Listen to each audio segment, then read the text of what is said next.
The first notification didn't just ping, it exploded into the silence of my apartment like a flare against dark water.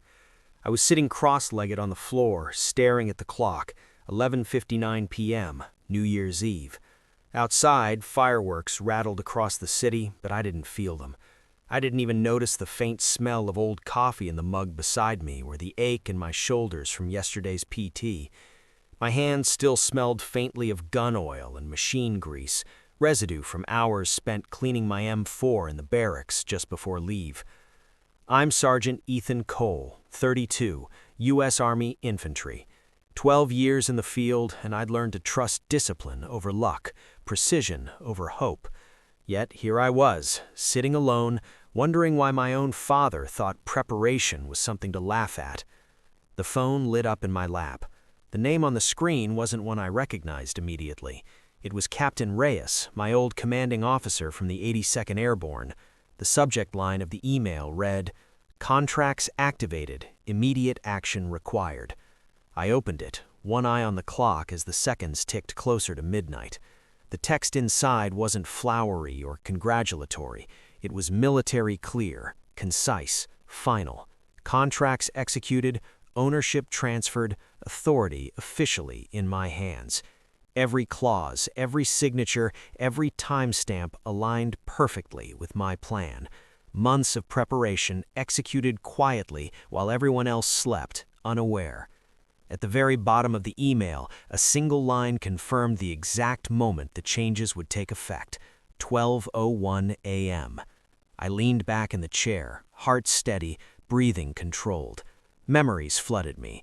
My father, standing in the kitchen just a week ago, scoffing at my careful spreadsheets and timetables. "This isn't a military base, Ethan," he had said, laughing. "You can't plan everything." That laugh, it echoed now, sharper than any rifle report, because at 12:01, every contract I had prepared, every step of discipline he mocked, would place the entirety of the property and its ownership under my control. I didn't flinch, I didn't celebrate. I simply watched the second hand sweep past midnight and the automated confirmation arrive. Executed, effective, irreversible. For a moment, silence swallowed everything. Then my father's voice, in my memory, broke through again, mocking, unaware, unprepared. And somewhere, on the other end of the world, Captain Reyes's formal signature served as witness to a truth my father had refused to respect. Discipline matters. Preparation matters. I had already won. I exhaled, steady and controlled. The world outside erupted with the start of a new year, but in that apartment, I felt nothing but the quiet weight of absolute, unarguable control. And the realization hit me fully. He would only understand when he saw it. Preparation has always been my refuge. I learned it in the Army, where hesitation can cost lives, and mistakes leave permanent marks, some visible, some buried deep. My MOS was infantry, but my real training wasn't just in tactics or marksmanship. It was in anticipation, in seeing every variable and accounting for it before it becomes a problem. At home, no one understood that. Not my father, not Karen, my stepmother. When I came back from deployments, I would find him shaking his head at my schedules, at the checklists I'd leave on the kitchen counter for bills, taxes, and property maintenance. "You can't treat this like a mission," he would say, waving away the maps and spreadsheets I had spent hours preparing. Karen laughed along, smiling politely while making subtle suggestions about how we could manage things differently, the kind of laugh that dismisses without saying it. The Army doesn't let you ignore that kind of thing. In the field, you can't hope someone will see your efforts or understand your reasoning. You document, you execute, and you move on. And so I did the same at home, but silently. Every property transfer, every contract, every legal maneuver leading up to that New Year's night had been planned meticulously over months. I cross-checked clauses, anticipated counteroffers, verified dates and execution timelines down to the second. I kept it quiet because at home, disclosure was often met with derision. I remember the first time my father openly mocked my methods. I had presented a detailed plan for upgrading one of the properties we jointly owned, complete with a timeline, cost projections, and risk assessment. He had leaned back in his chair, shaking his head. "This isn't a military base, Ethan. You don't need a full ops plan just to fix a house." I had smiled, calm, and replied, "Preparation never hurts." He laughed, not maliciously, but dismissively. That laugh stuck with me, because he didn't know that discipline and planning weren't just about property, they were survival, about control over outcomes in a chaotic world. That understanding, learned through years of deployments and leadership in hostile environments, set me apart from him. Contracts weren't just documents to me, they were instruments of accountability. And ownership wasn't about money, it was about proving that planning, foresight, and discipline yield results that can't be ignored. Every clause I inserted, every signature I secured, was another layer of undeniable evidence. I had learned early that my family didn't respond to logic, they responded to timing, to the tangible, to the undeniable. So I became invisible in my preparation, like a shadow crossing the chessboard unnoticed. I had spent holidays and birthdays alone, sometimes by choice, sometimes because the subtle manipulations at home made engagement exhausting. New Year's Eve had always been the worst, a night everyone celebrated together while I felt like an outsider in my own house. This time, I chose to be literally alone. The clock approaching midnight wasn't a punishment, it was a tactical decision. Every step I had taken had led to this moment, the culmination of careful planning, months of silent work, contracts ready to activate precisely at 12:01 a.m. As I stared at the digital clock and rechecked the emails, I thought about Captain Reyes and the meticulous attention to detail I had been trained to maintain. The same rigor that saved lives in a convoy now ensured that my property, my legal authority, and my control would be realized without interference. The Army taught me that foresight and execution are more powerful than words, and I applied it fully. By the time the minute hand hit 12, every ownership transfer, every contractual obligation, every legal contingency executed perfectly. It wasn't victory in the dramatic sense. There was no confrontation, no yelling, no speeches. It was quiet, deliberate, and absolute. The power of discipline had acted where words and debates would have failed. And then I realized the chasm clearly. My father had mocked preparation because he couldn't see its value. Karen had assumed control over matters she didn't understand. Their misunderstanding wasn't accidental, it was structural. It came from a world where planning was optional, where foresight was mocked and discipline was ridiculed. In that world, my methods seemed excessive. To me, they were essential. At 12:01, the automated confirmations pinged one by one. Ownership shifted, authority transferred, legal validation recorded. I leaned back, hands steady, heart quiet. Outside, fireworks erupted, voices cheered, and a new year began for everyone. But for me, the world was already aligned to the plan I had set in motion months ago. For the first time in a long time, I felt the absolute clarity that comes when preparation, discipline, and patience converged. My father would understand soon enough, not in theory, not in words, but in the undeniable reality that control had quietly changed hands while he laughed. And that understanding, I knew, was mine alone to witness first. I spent New Year's Eve alone, sitting at the small table in my apartment, watching the city outside light up in fireworks and shouting celebrations. I didn't mind. Discipline had taught me patience, self-reliance, and the value of timing. The Army didn't cheer for me when I completed a mission flawlessly. It rewarded results, quietly and without fuss. I was accustomed to doing the same at home, acting decisively while the world remained oblivious. My father didn't text or call that night. Karen didn't reach out. They didn't know the contracts had already executed at 12:01 a.m. I let them live in that ignorance for a few hours longer. At 1:15 a.m., my phone finally buzzed. "Dad." "Ethan, did you see what happened?" I didn't respond immediately. I sat back in my chair and let the message hang. Outside, fireworks continued to rattle windows, voices echoing across rooftops. I didn't flinch. I didn't need to. Another buzz.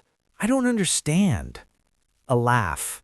I could almost hear it, that dismissive tone from the kitchen last week, mocking my spreadsheets, my careful timelines. I smiled faintly. They still didn't know. Not yet. I replied simply, "Check the records. Everything's effective as of 12:01 a.m." Silence. For hours, there was nothing. No explanation, no argument, no acknowledgement of the work, the preparation, the discipline it had taken to make this seamless. Just the quiet realization that my actions spoke louder than words ever could. The next morning, my father called. "Son," he began, voice uncertain, almost careful, I saw some of the documents last night." "Everything's in place," I said calmly. "All contracts executed, ownership confirmed, exactly as planned." A pause. Then his voice, barely controlled, "I didn't expect." "Discipline works. Preparation works. Results speak for themselves." He swallowed. I could hear it over the line. "Karen, she doesn't understand this." "I'm aware. She'll understand in time, or she won't. That part isn't my concern." The shift inside me was quiet but total. I didn't need validation from him or anyone else. The Army had taught me that outcomes matter more than approval. I had executed flawlessly.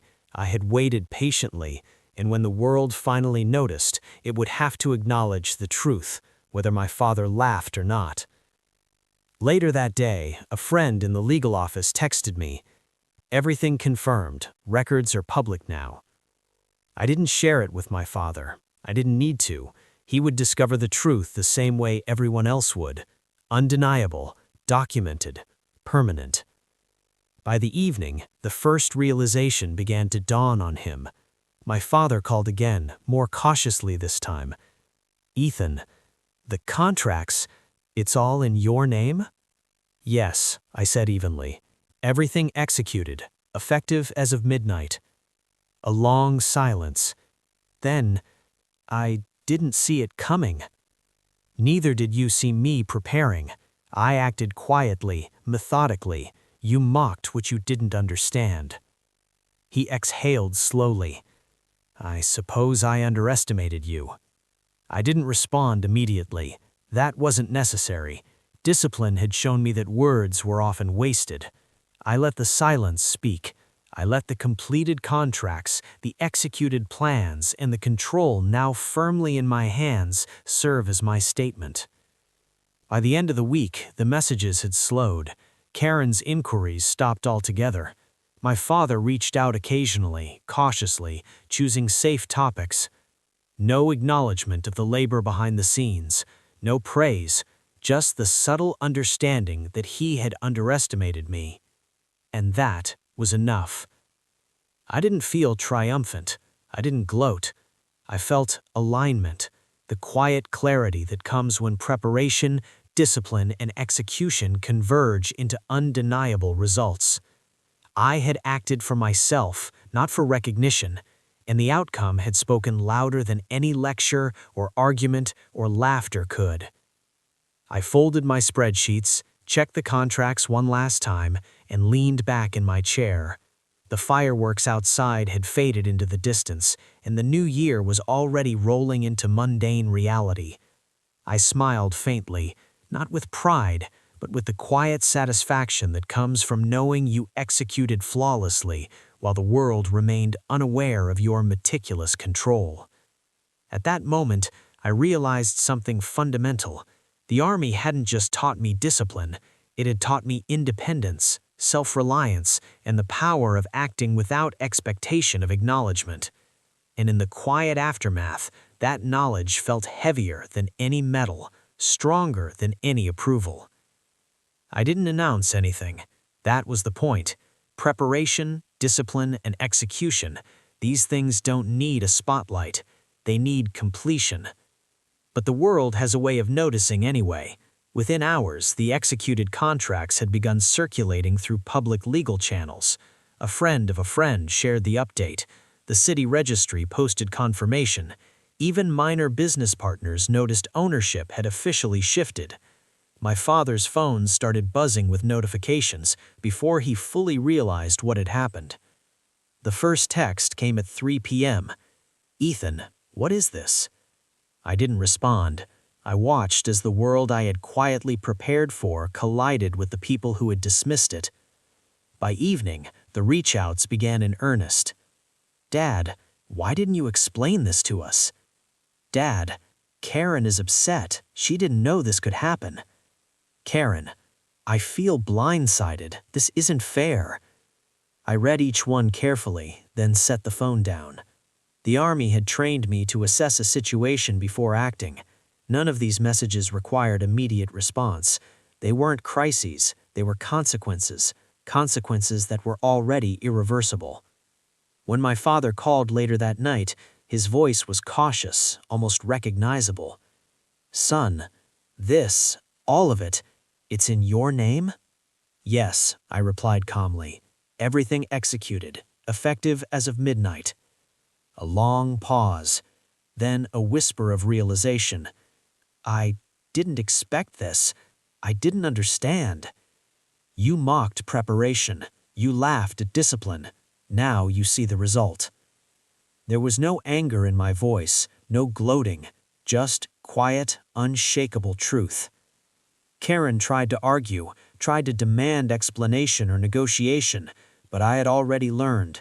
Boundaries are defined not by words, but by action.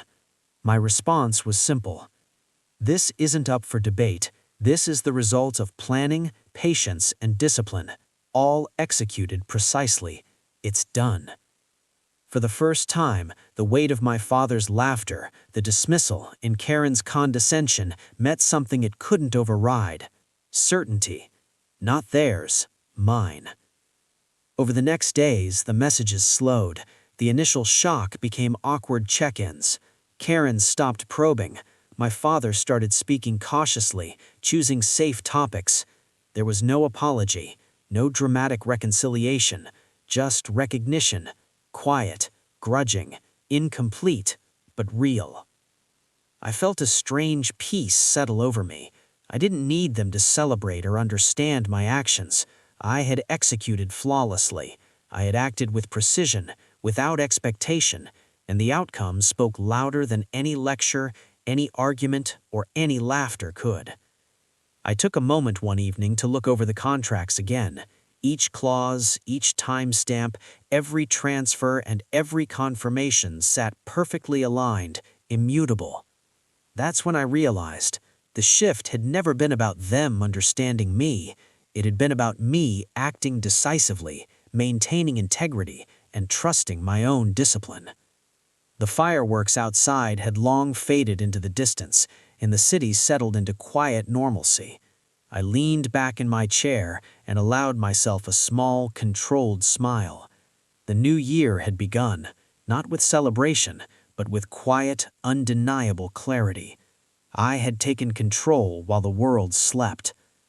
If you're listening to this and you've ever been dismissed, mocked, or undervalued for your preparation or discipline, know this: you don't need permission to act. You don't need approval to succeed. Your discipline, patience, and execution will speak louder than words ever could. Sometimes, the quietest victories are the ones that matter the most.